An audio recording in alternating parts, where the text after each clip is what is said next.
Okay, so let's take a look at the Chapter 6 homework.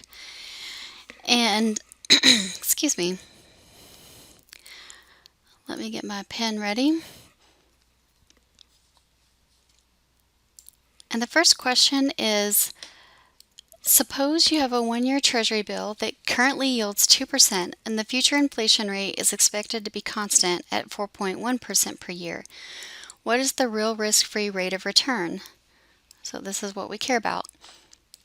And then since this is such a short question and you can tell there are only two numbers that are given, the main goal of this chapter was to learn how to use this R equals R star plus inflation premium and plus default risk premium, maturity risk premium, and let's see, liquidity premium.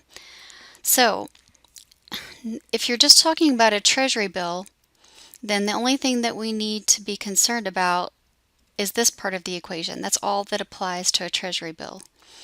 So if it says it currently yields 2%, that is R. So 2% is equal to, and I'm trying to find the R star, and then plus the inflation premium of 4.1%.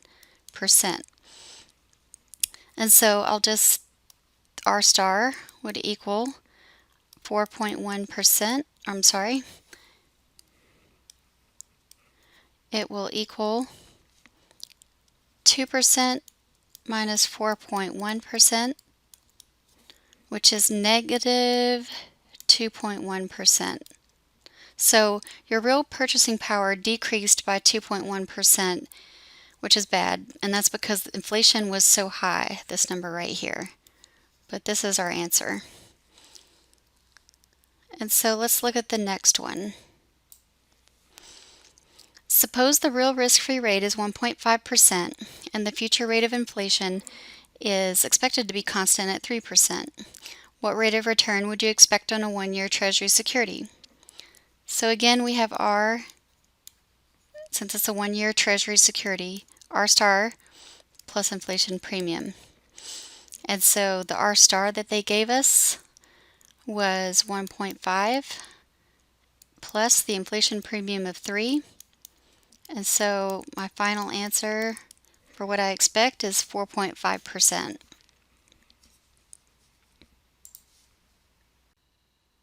Okay, so let's go to question number 3.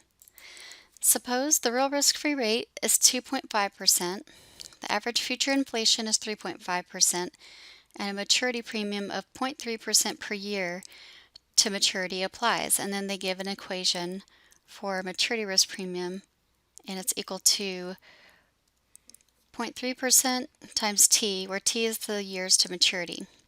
So what rate of return would you expect on a one-year Treasury security, assuming the pure expectations theory is not valid? And so that means when it's not valid, we add a maturity risk premium. If it is valid, then we don't. And that's like what we did up here. Let's see if you read this. Assuming the pure expectations theory is not valid is what question 2 says. And so we did not have a maturity risk premium. So let's go back down here. So my equation is still going to be short because it's a treasury. It's just going to be R star plus inflation premium plus the maturity risk premium. And so R star they said was 2.5% plus the inflation premium of 3.5%. And then plus the maturity risk premium of 0.3% times T, the number of years, and it's a one-year security, so it's just multiplied times 1. And so if I add the 2.5 and 3.5, I should get 6, and then plus 0.3, I should get 6.3%. So that's what I should earn on a one-year Treasury security.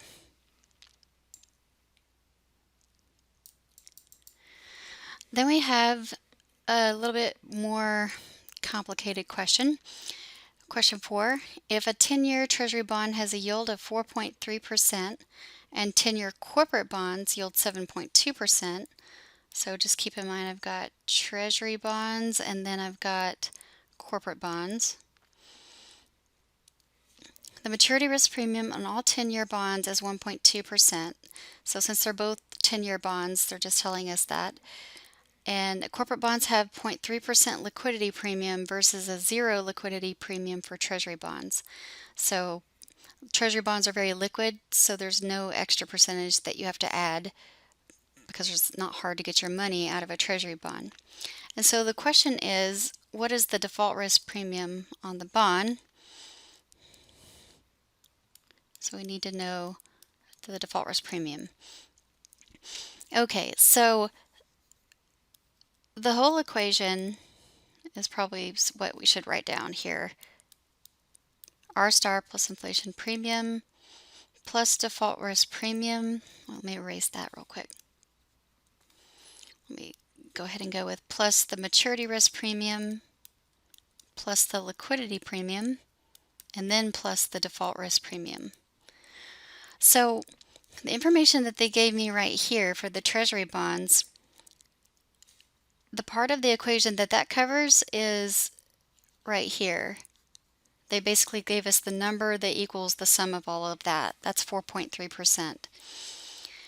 And then the 10-year treasury bond, that's the whole thing. That's like this whole R and all the things that are summed here. Okay, so if I have the 10-year rate, that is R, and so I can put the 7.2% is equal to, and then I said that all the yellow is the treasury bond. If we added that up, we would have 4.3% plus, and then they gave us the liquidity premium. They said right here, with 0.3% liquidity premium, and then plus what we're trying to figure out, the default risk premium. And so we'll just say the default risk premium is 7.2% minus 4.3% and minus 0.3%. And that equals 7.2 minus 4.3 minus 0.3, so 2.6%. So that's the extra premium that a corporate bond has to offer because of its risk of going into default or going bankrupt. And then let's look at question 5. 1-year treasury bills yield 1%, while 2-year treasury bills yield 1.5%. If the expectations theory holds, what is the market's forecast of a 1-year treasury bill 1 year from now? So it's saying, what's the implied forward rate? And also notice that this 1% right here, that's R1, and this 1.5% is R2, because those are two spot rates.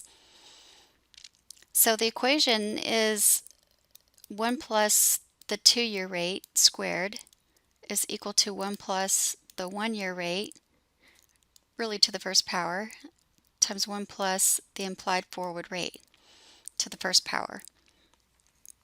And so now we can put these numbers in here.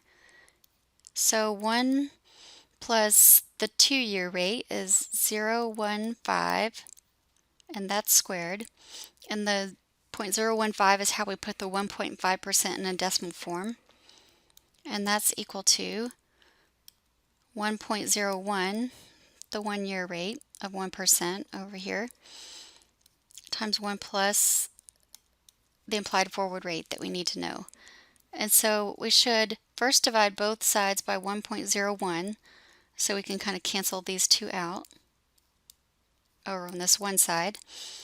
And then I need to divide this part over here. So 1.015 squared, that's 1.03, divided by 1.01 gives me 1.02. So 1.02 is equal to 1 plus 1, the implied forward rate. And so I just have to subtract 1 from both sides, and I get that R1, which is the implied forward rate, is equal to 0.02, or basically 2%. So I expect 1 year from now, I could get 2% on a 1-year bond.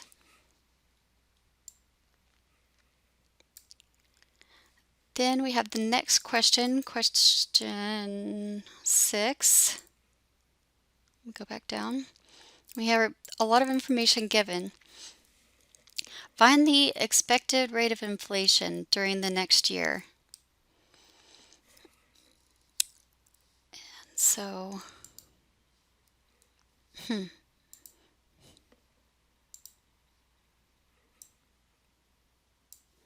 okay.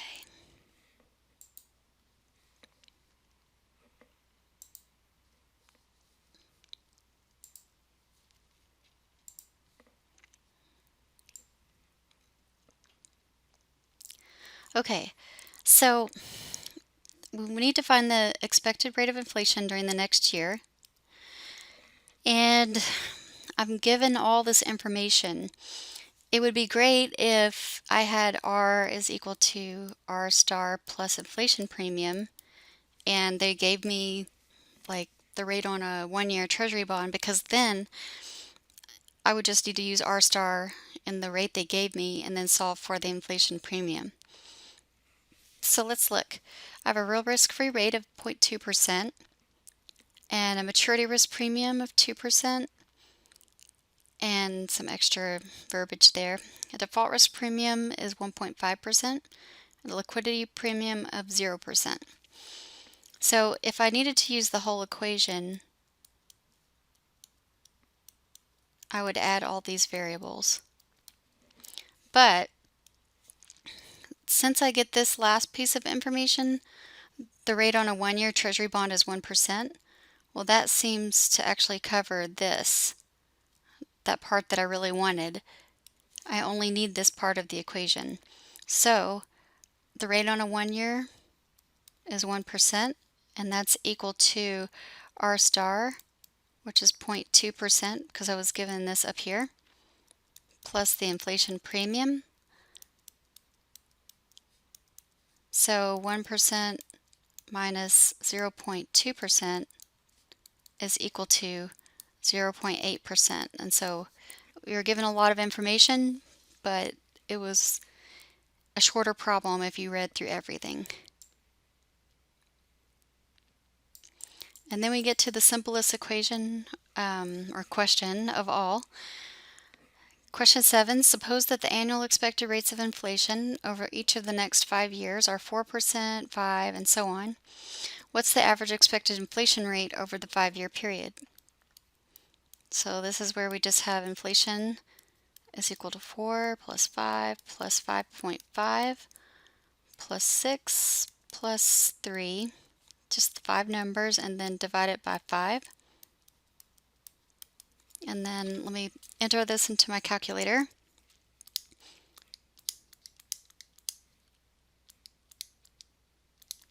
So you should get 23.5 as the numerator and divide it by 5. So you get 4.7. And that's the last question.